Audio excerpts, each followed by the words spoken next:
เมนูโดช่วงบ่ายหลายๆ คนอยากนอน ต้องเติมพลังด้วยวิตามินซีมีอย่างไงมีบักม่วง 15,000กะทัน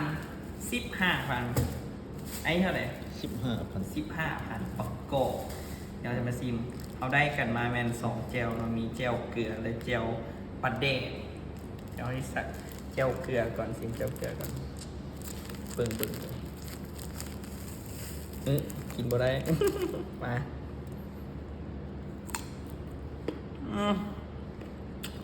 ก็ปันยำแก้วก็บ่เคยยำแก้วหรอก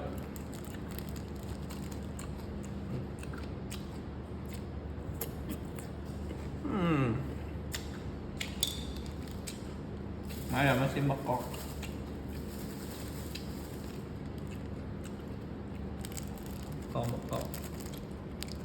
แก้วเราแซ่บอยู่นะ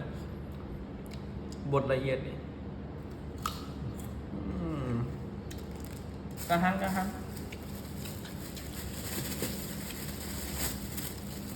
เจ็บท้องแน่ๆนี่ทุกคน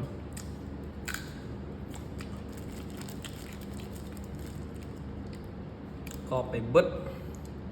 ไป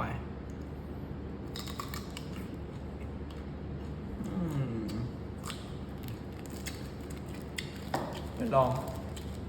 เจ้าน้ำรีวิวแล้วเจ้าเกลือกันเรือๆแล้ว